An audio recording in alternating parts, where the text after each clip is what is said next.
Friends, good evening. This is Mehboob here, and I welcome all of you to this YouTube channel known as Reach and Learn. आज इस video शुरू करने से पहले topic शुरू करने से पहले मैं आपको एक छोटा सा स्टोरी सुनाना चाहता हूँ। इस स्टोरी नहीं, एक रियल स्टोरी है। एक्चुअली 2 दिन पहले मैं अपने पुराने दोस्त जो स्कूल में थे उनसे मिला। उसका नाम है राहुल। मैं बस यही पूछा, राहुल क्या कर रहे हो आजकल। सिंपली उन्होंने बताया कि एग्ज़ाम का प्रिपरेशन कर रहा है, बहुत सालों से एग्ज़ाम में अपीयर्ड हो रहे हैं लेकिन क्वालिफाई कभी हो नहीं पाया। बहुत दुखी होकर मुझे उन्होंने ये बात बताया। हम पूछे कि क्या बात है, व्हाट इज़ द प्रॉब्लम, तुम क्वालिफाई क्यों नहीं कर पाते हो। एक्चुअली वो बहुत अच्छे स्टूडेंट हुआ करते थे स्कूल में। मैंने पूछा सिंपली क्या बात है, प्रॉब्लम क्या है। और जो प्रॉब्लम उन्होंने बताया हमें, मुझे बहुत अफसोस हुई सुनकर। और प्रॉब्लम क्या था पता है कि जब भी वो एग्ज़ाम में अपेयर होते थे और एग्ज़ाम जो क्वेश्चन पेपर होता था उसमें जो इंग्लिश का पोर्शन आता था उसको हमेशा स्किप करके चले जाते थे। क्यों? क्योंकि उसको इंग्लिश में बहुत सारा प्रॉब्लम्स है। तो मुझे ये लगता है कि आप सबके साथ भी वही प्रॉब्लम होता होगा। जब भी आप एग्ज़ाम में अपेयर होते हैं आप कोशिश करते हैं हमेशा कि इंग्लिश के पोर्शन को स्किप करके कैसे आप भाग सके। और आप ऐसे ही करते होंगे ना, क्योंकि आपको इंग्लिश में प्रॉब्लम होते हैं। लेकिन आज मैं आपसे ये प्रॉमिस करता हूँ कि आज के बाद आपको ये प्रॉब्लम कभी महसूस ही नहीं होगा, क्योंकि हम आपको कुछ नए तरीके से पुराने चीज़ों को बहुत इजी वे में सिखाने वाले हैं। तो आज जो सबसे पहला जो इस वीडियो में हम बात करेंगे वो है टेंस। क्योंकि अगर हम टेंस को जानते हैं ठीक तरीके से तो हम किसी भी सेंटेंस को पहचान सकते हैं, ओके, और किसी भी सेंटेंस का फॉर्मेशन हम बना सकते हैं। So it is very very important. ये बहुत इंपॉर्टेंट है टेंस को जानना। तो चलो आज टेंस सीखेंगे हम। पुराने टॉपिक है बट बहुत नए तरीके से सीखते हैं। सो बेसिकली एक बात बताओ, कितने तरह का टेंस होते हैं? Total number of tenses 12। ये सुनो, देखो वो मैंने पहले ही बताया था कि पुराने तरीके से नहीं, नए तरीके से सीखेंगे। पुराने तरीके का मतलब कि टेंस 3 तरह का होता है। एक simple present tense, future tense, past tense and future tense, right. लेकिन नहीं, और हर प्रेजेंट टेंस का 4 पार्ट होते हैं, पास्ट टेंस का 4 पार्ट, फ्यूचर टेंस का 4 part. No, not this way. हम लोग इस तरीके से आज सीखने वाले हैं ही नहीं। मैंने बताया था ना कि एक नए तरीके से सीखेंगे, और वो क्या है देखो। इस नए तरीके से जो सबसे पहले हम लोग जानेंगे वो है टोटल नंबर ऑफ टेंस जो है इंग्लिश में वो है 12, right. Total number of tense कितना बताया मैंने? 12, right. Total number of tense 12 है, ओके। इस 12 टेंस में से 3 टेंस जो आता है, 3 टेंस, उसे कहते हैं simple tense. Simple tense, right. तुमने कभी सुना है ये बात? सिंपल टेंस, सिंपल प्रेजेंट सुना होगा, सिंपल पास्ट सुना होगा, सिंपल फ्यूचर नहीं। ये पहली बार मैं बता रहा हूँ तुम्हें कि tense, total number of tense कितना है? 12। उसमें से 3 टेंस जो है वो सिंपल टेंस कहते हैं इसको, ठीक है। और बाकी कितना बचा है यहाँ पे? यहाँ पर बचा है 9। ये जो 9 टेंसेस जो है उसे कहते हैं कंपाउंड टेंस। चौंक गए ना? Surprise no? पहली बार, फर्स्ट टाइम तुम्हें ये पता चला कि कंपाउंड टेंस भी होते हैं? हाँ, होते हैं। एक्चुअली तुम्हें कभी बताया नहीं गया, तुम्हें कभी इस तरीके से टेंस को पढ़ाया नहीं गया, और इसीलिए आज भी तुम बहुत सालों तक टेंस पढ़ने के बाद भी तुम करते क्या हो? एग्ज़ाम में उसको स्किप करने की कोशिश करते हो इंग्लिश के पेपर को। लेकिन आज से ऐसा कभी नहीं होगा। तुम कभी नहीं चाहोगे कि उसको स्किप करके आगे बढ़ो। क्यों? क्योंकि इस वीडियो में आप सीख जाएंगे बहुत आसान तरीके से कि टेंस होता क्या एक्चुअली, और कैसे सेंटेंस को देखकर हम कैसे पता लगाएं कि ये कौन सी टेंस में लिखी गई। ओके, तो चलो देख लेते हैं कि सिंपल टेंस किसे कहते हैं और कंपाउंड टेंस किसे कहते हैं। Okay fine. So coming to the point, मैंने कितना बताया सिंपल टेंस है? सिंपल टेंस है 3 सिंपल टेंस है, राइट। अब मैं 3 सेंटेंस लिखूंगा पहले, जिससे तुम आसानी से इसको सीख पाओ। Look at the sentences. I play cricket, right? First one is, second one's I played cricket, and third one is I shall play cricket, right? Clear है? क्लियर है ना? तो फर्स्ट सेंटेंस में देखो क्या है, I play cricket, second one I played cricket, third one I shall play cricket. Okay, अब ये तीनों के तीनों जो सेंटेंस जो है ये सिंपल टेंस में लिखी गई है। कैसे पहचानेंगे सिंपल टेंस है ये? देखो वेरी इजी, इस तीनों में देखो, इसको छोड़कर ये दिस इज एक्सेप्शनल, ये फर्स्ट एंड सेकेंड जो एग्जाम्पल है उसमें देखो वर्ब कितने हैं। Very simple no, first example में देखो कितने वर्ब है, एक वर्ब है ना, एक वर्ब है। सेकेंड एग्जाम्पल में भी एक वर्ब है, राइट? मैंने क्या बताया था कि total number of simple tense कितना है? 3 है। मैंने अभी 2 तुम्हें बता दिया। ये दोनों में क्या सिमिलरिटीज क्या है कि दोनों में एक एक वर्ब है, राइट? इसका मतलब है जिस सेंटेंस में एक ही वर्ब होगा वो सेंटेंस सिंपल टेंस में लिखी होगी। क्लियर हुआ ना? जो सेंटेंस में एक वर्ब होगा वो सेंटेंस सिंपल टेंस में लिखी होगी। और अब देखो क्या है कि ये वर्ब को देखो पहले, प्ले, एक वर्ब का 3 फॉर्म होता है ना, क्या क्या है? फॉर्म क्या है? देखो प्रेजेंट फॉर्म होता है past and past participle, play, played and played, right? ये प्रेजेंट फॉर्म है, पास्ट फॉर्म है, पास्ट पार्टिसिपल फॉर्म है, राइट? तो जब ये पहला सेंटेंस देखो यहाँ पर वर्ब क्या है? प्ले है। What is the verb? Play, right? And ये प्रेजेंट फॉर्म में है। तो जब किसी सेंटेंस में एक वर्ब होगा और वो वर्ब उसके प्रेजेंट फॉर्म में होगा तो हो जाएगा कौन सा? Simple present tense. Okay, present tense, simple present tense, ये हो गया। फाइन, बहुत आसान है ना? एक वर्ब होगा और अगर वो वर्ब प्रेजेंट फॉर्म में हो तो वो सेंटेंस किस में लिखी होगी? सिंपल प्रेजेंट टेंस में लिखी होगी, राइट? अब दूसरा सेंटेंस देखो, इसमें क्या है? प्लेड है। प्लेड कौन सी फॉर्म है वर्ब का? वर्ब का V2 फॉर्म है, राइट? इसका मतलब कि अगर किसी सेंटेंस में एक वर्ब हो और वो वर्ब V2 फॉर्म में हो, मतलब सेकेंड फॉर्म में हो, तो क्या हो जाएगा? वो सेंटेंस सिंपल पास्ट टेंस में लिखी है, right? Past, simple past tense में वो सेंटेंस लिखी है। ओके, दोनों समझ में आ गया? वेरी क्लियर कि अगर कोई सेंटेंस दिया हुआ है और तुम्हें कहा गया कि इसको वॉइस चेंज करो या नरेशन चेंज करो, तो सबसे पहले क्या देखनी होती है? सबसे पहले ये देखना होता है ना कि ये सेंटेंस कौन से टेंस में दिया गया है। अगर टेंस नहीं पता होगा तो आप वॉइस चेंज, नरेशन चेंज कैसे करेंगे? ये पॉसिबल नहीं है।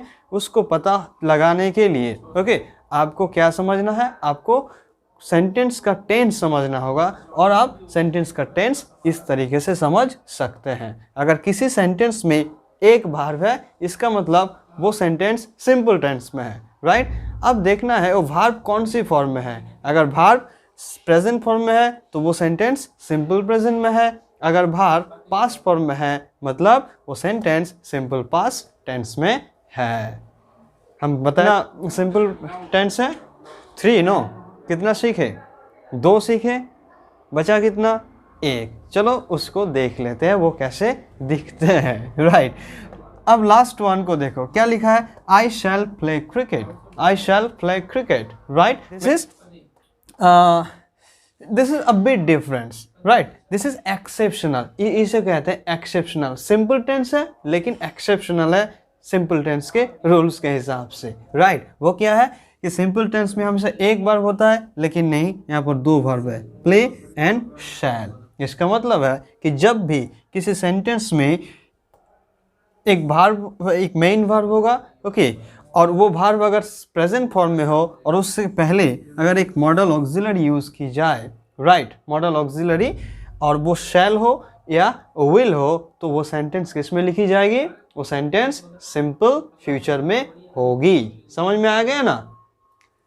क्लियर है? आगे बढ़े। ओके, तो हम लोगों ने सीख चुके हैं सिंपल टेंस कैसे कहते हैं और कैसे सिंपल टेंस को पहचानी जाए एक सेंटेंस में। दोस्तों देखो, जब तक तुम सिंपल टेंस को पहचानोगे नहीं, तुम ना वॉइस चेंज कर सकते हो, ना ही नरेशन चेंज कर सकते हो, और ना ही कोई सेंटेंस तुम बना सकते हो इंग्लिश में, राइट। तो टेंस का जो है स्ट्रक्चर जानना बहुत ज़रूरी है, ठीक है। और जैसे मैंने बताया उस तरीके से अगर आप पढ़ेंगे, ये बहुत आसान तरीका है टेंस का स्ट्रक्चर को याद रखने का। Fine, okay. अब देखो बचा क्या, व्हाट इज लेफ्ट देयर, क्या बचा हुआ है, वो है कंपाउंड टेंस। फाइन, उससे पहले एक चीज़ और देख लेते हैं। सिंपल टेंस का जो देखे हमने, एक क्या देखे, simple present, simple past and simple future. उसका एक बार स्ट्रक्चर देख लेते हैं, ठीक है।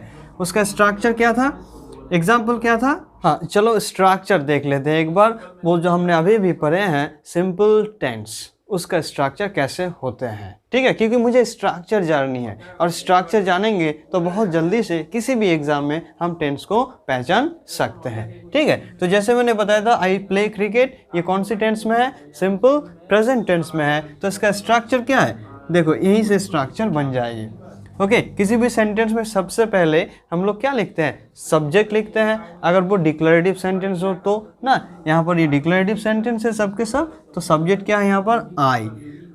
प्ले वर्ब है क्योंकि एक्शन को डिनोट करता है, और क्रिकेट नाउन है जो ऑब्जेक्ट है वर्ब प्ले का, ठीक है। तो इसका स्ट्रक्चर कैसा हो गया, subject plus verb, okay, V1, okay, plus क्या होगा, ऑब्जेक्ट, और यहाँ पर अदर वर्ड भी हो सकते हैं, अदर्स भी हो सकते हैं, राइट। सिमिलरली यहाँ पर सब्जेक्ट है आई, ये V2 है, एंड ऑब्जेक्ट। तो पास्ट, सिंपल पास्ट का स्ट्रक्चर क्या होगा, subject plus V2 simply, right. इसे याद रखना, ओके। प्लस ऑब्जेक्ट भी हो सकता है और अदर वर्ड्स भी हो सकते हैं, राइट। और सिंपल फ्यूचर का स्ट्रक्चर क्या होगा, चलो एक बार इसको देख लेते हैं। सब्जेक्ट है प्लस शैल हो सकता है, नहीं तो यहाँ पर विल भी हो सकता है। आप सब जानते हैं ये मॉडल ऑक्सिलरीज है, दोनों में से एक होगा।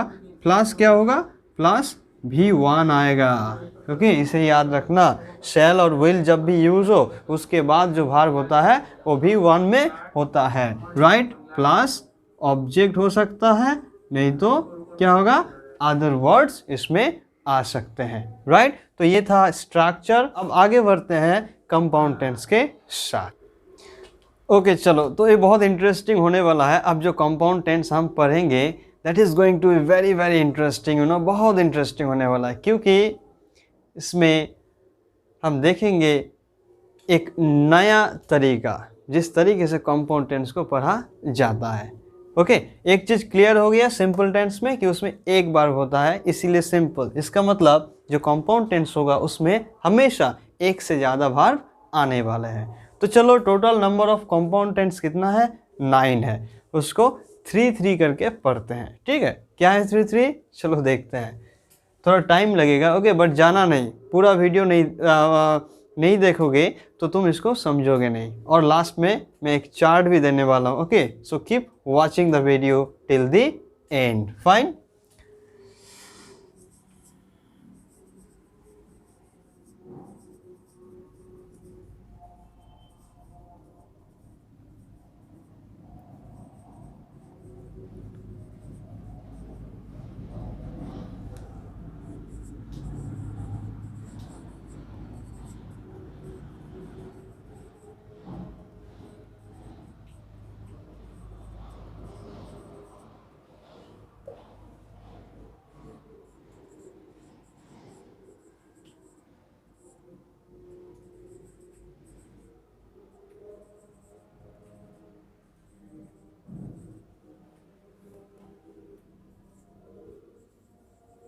लिखो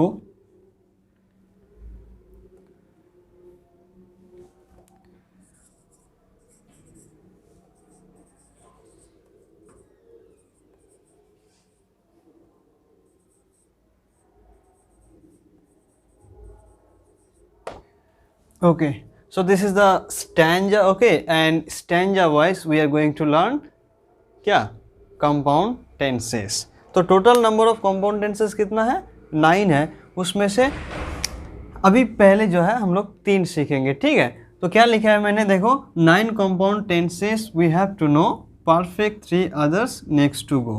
have, has, had, will have लिखो और वर्ब के साथ en ed जोड़ो, ठीक है। तो ये राइम्स है, चलो इसको गा के एक बार पढ़ते हैं। क्या होगा, 9 compound tenses we have to know, perfect 3 others next to go, have, has, had, will have लिखो और वर्ब के साथ en ed जोड़ो, राइट। जब तुम इस राइम्स को याद करोगे, यू विल नेवर फॉरगेट, तुम कभी भूलोगे नहीं कि टेंस का स्ट्रक्चर, कौन सी टेंस का स्ट्रक्चर क्या होते हैं। Fine, so look at this. अब इसको एक बार देख लेते हैं कि total number of compound tenses 9 है, उसमें से 3 क्या है, परफेक्ट टेंस है, राइट। परफेक्ट टेंस के कितना नंबर है, 3 है। क्या क्या है वो, simple present perfect, past perfect and future perfect, right. अब देखो यहाँ पर जो हैव हैज लिखा गया उसके बाद एक कॉमा है, राइट। जब भी हम कोई सेंटेंस को प्रेजेंट परफेक्ट में लिखते हैं, उसके बाद सब्जेक्ट के बाद जो ऑक्सिलरी वर्ब लिखी जाती है वो इस दोनों में से कोई एक लिखी जाती है। वो हैव भी हो सकता है, हैज़ भी हो सकते हैं, राइट। अब देखो कॉमा है, मतलब ये नेक्स्ट पार्ट में आ गया। और नेक्स्ट में प्रेजेंट के बाद क्या आता है, प्रेजेंट के बाद पास्ट, राइट। इसका मतलब जब पास्ट परफेक्ट में कोई सेंटेंस को लिखी जाएगी तो उसमें सब्जेक्ट के तुरंत बाद मुझे हैड लानी होती है, राइट। और अगर कोई सेंटेंस को फ्यूचर परफेक्ट में हम लिखते हैं तो क्या होगा, उसमें विल हैव नहीं तो शैल हैव को लिखी जाती है सब्जेक्ट के तुरंत बाद, राइट। उसके बाद देखो नेक्स्ट लाइन में क्या है, और वर्ब के साथ en ed जोड़ो। हम सब जानते हैं कि जब भी परफेक्ट टेंस में कोई भी सेंटेंस लिखी जाए, वो सिंपल प्रेजेंट परफेक्ट हो, पास्ट परफेक्ट हो या फ्यूचर परफेक्ट हो, तो उसमें हमेशा वर्ब के साथ en नहीं तो ed जोड़ी जाती है, तभी जाकर वो वर्ब V3 फॉर्म में बदलते हैं, राइट। तो एक वर्ब को V3 में लिखने के लिए हमें वर्ब के साथ en नहीं तो ed जोड़ना पड़ता है, राइट। अब देखो मैं इसका एक एक करके एग्जाम्पल देता हूँ और तुम आसानी से समझ जाओगे। एक कॉमन वर्ब लेते हैं जो हम यहाँ पर अप्लाई कर सके, राइट। एक कॉमन वर्ब देखो, जैसे कॉमन वर्ब हो गया प्ले, ओके, और कॉमन सब्जेक्ट हो गया ही, कॉमन सब्जेक्ट हो गया ही, ओके, और कॉमन ऑब्जेक्ट हो गया मेरा क्रिकेट। फाइन, ये ऑब्जेक्ट हम लिखेंगे, ठीक है। तो सबसे पहले सेंटेंस में, डिक्लेरेटिव सेंटेंस में क्या लिखी जाती है, सब्जेक्ट लिखी जाती है ना। तो क्या होगा यहाँ पर, सब्जेक्ट होगा ही। अब सबसे पहले आता है प्रेजेंट परफेक्ट टेंस। मैंने सब्जेक्ट ही लिखा, उसके बाद मुझे ऑक्सिलरी वर्ब लेना पड़ेगा और उसमें से वर्ब क्या होगा, हैव ना हैज़, हैज़ आता है, राइट। हो गया हैज़, ही हैज़ हो गया।